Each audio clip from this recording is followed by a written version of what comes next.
Sous le règne de Léopold II, le Congo devient la propriété personnelle du roi belge en 1885.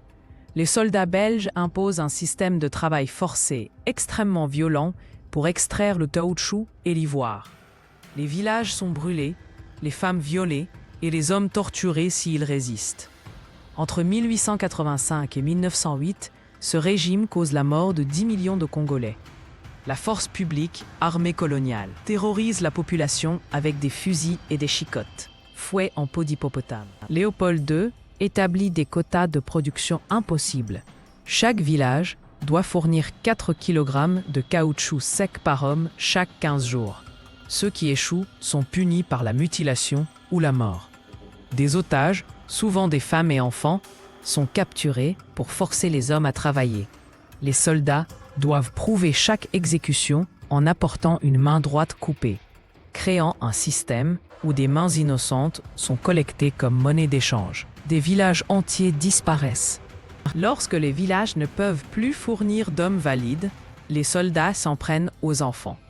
Des milliers d'enfants congolais ont les mains coupées pour compenser les quotas non atteints. Certains survivent avec des moignons, d'autres meurent d'hémorragie.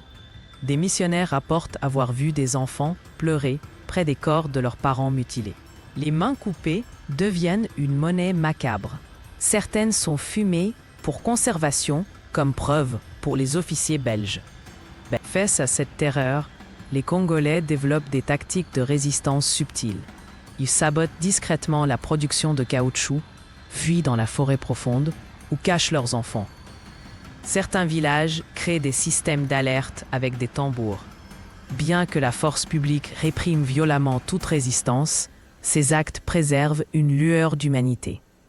Des missionnaires comme le Britannique E.D. Morel commencent à documenter ces atrocités, malgré les efforts belges pour contrôler l'information.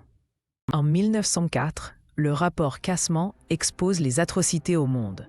Des photos d'enfants mutilés circulent dans la presse européenne, provoquant l'indignation.